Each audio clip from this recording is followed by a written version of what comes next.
Republican party of India Ramdas Athawale गटाचा केंद्रीय सामाजिक न्याय मंत्री रामदास आठवले यांच्या नेतृत्वात मुंबई प्रदेशचा यशस्वी भव्य मेळावा संपन्न।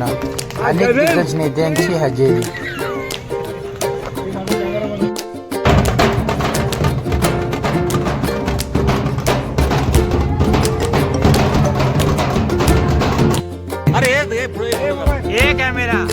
महाराष्ट्र प्रदेशचे उपाध्यक्ष श्रीकांत भालेराव साहेब हे देखील मंचकर असताना पण वकिला समितीला विनंती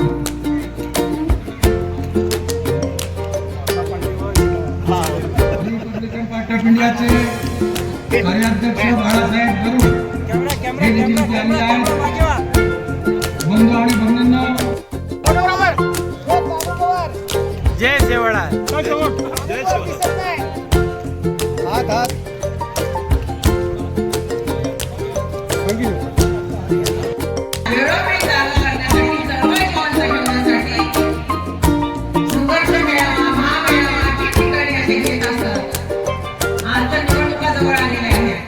निवडणुकाला आम्हाला सामोरे जायचं आहे। मित्र पक्षांना एवढंच सांगतात म्हणजे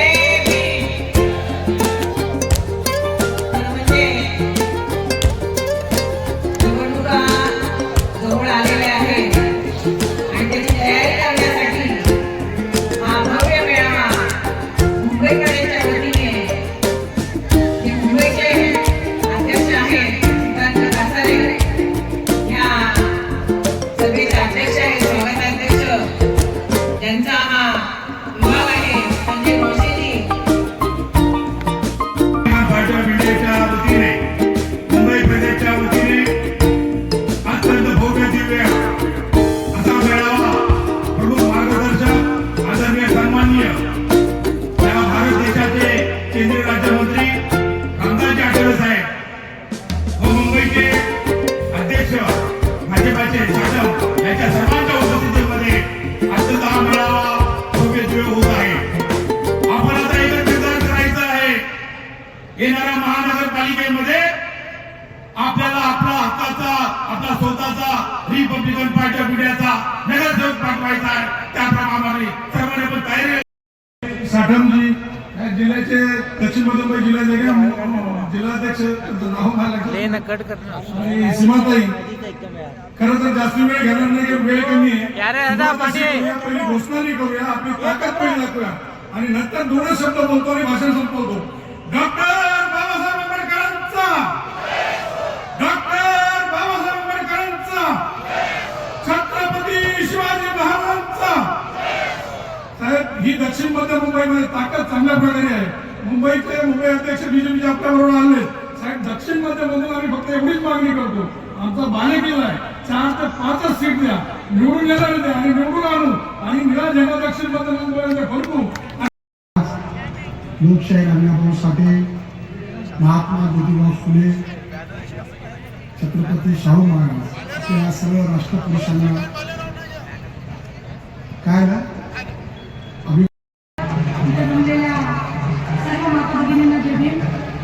मंचावर उपस्थित असलेले आमचे सर्वे आदरणीय केंद्रीय मंत्री रामदासजी आठवले साहेब, सीमाताई आठवले, जीत आठवले आणि संपूर्ण विचार मंच यांना मी जय भीम करते।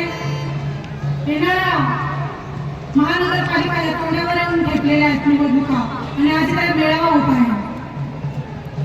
मेळावा होत असताना विचाराचे पाऊल वाजलेले आहेत, काय बोलावं हे सुचेना। कारण की मित्र पक्ष आम्हाला जागा देतो की नाही देत इथून सुरुवात आहे आणि आम्ही नेहमीच शेवाळे सर, साठे सर, तुम्हाला आम्ही नेहमीच सहकार्य करतो। तुमची उमेदवार आम्ही नेहमीच निवडून आणतो, आमदारकी खासदारकी असेल होत असतात। रिपब्लिकन पक्षाची गट असू शकतात, शक्य होऊ शकतात, परंतु बाबासाहेबांचं निवडून आणण्याची जबाबदारी आपण त्यांची घेऊया। पण महिला सुद्धा ह्या वेळेला नगरसेवक झाल्या पाहिजे। आम्ही तिने सुद्धा मी मागे एकदा बोलले ते बरोबर आणि आजही बोलते की आमच्या महिलांना सुद्धा निवडणूक लढण्याची इच्छा आहे आणि त्या निवडून याव्यात। मित्र पक्षाची सुद्धा आपण काळजी घ्यावी।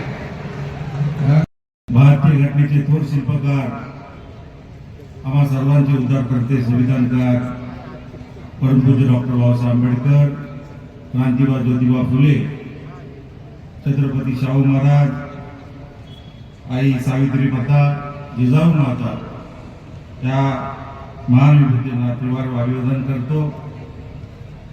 आणि आज या रिपब्लिकन पार्टी ऑफ इंडियाच्या मेळाव्यात उपस्थित या देशाचे बहुजनाचे नेते, वंश यापेक्षा भारत देश अत्यंत महत्वाचा आहे. तुमच्यावर किती अत्याचार झाले तर देशाची वेळ आली तर तुम्ही या सगळ्या गोष्टी बाजूला ठेवा आणि देशासाठी लढा. हे बाबासाहेबांनी मला शिकवलं आहे. बाबासाहेबांच्या संविधानाने मला शिकवलं आहे. आणि म्हणून आम्ही अनेक वेळेला आम्ही पिढ्यानपिढ्यापासून अन्याय सहन करणारे आम्ही लोक आहोत. वेशीच्या बाहेर आम्ही राहिलेलो लोक आहोत. बाबासाहेबांच्या संविधानाने सगळ्या वेशी तोडून टाकल्या, भिंती सगळ्या तोडून टाकल्या. आम्ही आता गावात आलेलो आहोत. आता आम्ही मुंबईत आलेलो आहोत. आमचा अपमान कुणीच करू शकत नाही. जर अपमान कोणी केला तर त्याला उत्तर देण्याची ताकद आमच्यामध्ये जरूर आहे. आमचे किती लोक निवडून येत आहे ते सोडून द्या. आमचे जास्त लोक निवडून येत नाहीत. मुंबई महानगरपालिकेमध्ये नक्कीच आम्हाला भारतीय जनता पार्टी आमचा जुना मित्र आहे. 2012 मध्ये मी शिवशक्तीचा निर्णय घेतला. आणि शिवशक्ती म्हणजे फक्त शिवसेना नव्हे, शिवशक्ती म्हणजे शिवसेना आणि भाजप. सुरुवातीला शिवसेनेची ताकद मोठी होती. बाळासाहेब असताना शिवसेना मोठी होती. नरेंद्र मोदी साहेब येण्याच्या अगोदर शिवसेना मोठी होती, भाजप थोडी छोटी होती. विधानसभा लढताना जवळजवळ 171 जागा शिवसेना लढायची, 117 जागा भाजपच असायच्या. पण माननीय नरेंद्र मोदी हे त्यामधून जे आम्हाला मित्रपक्षाकडून 5-6 सीट जे येतील त्यामध्ये कुठल्याही परिस्थितीत दक्षिण मध्य मुंबई निवडून आणायचे आम्ही प्रत्येक कार्यकर्त्यांनी मनापासून ठाम विचार केलेला आहे. नंतर आणणार आहोत. साहेब, तुम्ही पण चुनावी मैदानमध्ये असणार आहे. कोणता असं वार्ड आहे ज्या वार्डामधून मतदातांना तुम्ही चुनावी मैदानामध्ये दिसणार? कारण मी सदर ह्या दक्षिण मध्य मुंबईचा जिल्हाध्यक्ष असल्या कारणास्तव मला साहेबांचा जो आदेश येईल त्या वार्डमध्ये मी दक्षिण मध्य मुंबई कुठेही उभा राहू शकतो. आणि येणाऱ्या महानगरपालिकेवरती झेंडा कोणाचा असेल? झेंडा येणाऱ्या महानगरपालिकेत नक्कीच महायुतीचा झेंडा आहे आणि त्या झेंड्याबरोबर आमची निळ्या झेंड्याची साथ नक्कीच आहे. संजयजी, अनेक जण इच्छुक आहेत, तर कशा प्रकारे आपण त्यांना सोबत घेऊन चालणार आहात? असं कारण कार्यकर्त्यांना ग्राउंडवरती काम करत असताना महानगरपालिका स्थानिक स्वराज्य संस्थेला खऱ्या तर कार्यकर्त्यांची ती इलेक्शनची वेळ असते आणि कार्यकर्त्यांना संधी मिळावी म्हणून प्रत्येक कार्यकर्ता आपल्या आपल्या वार्डामध्ये काम करत असतो आणि प्रत्येक कार्यकर्त्याची इच्छा असते. पण सर्वांची इच्छा आपण पूर्ण करू शकत नसतो.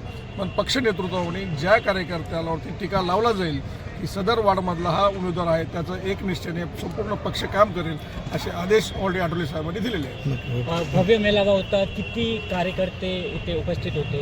आपल्यासमोर भव्य मेळावा झाला. संपूर्ण चेंबूरमध्ये निळं वादळ आलेलं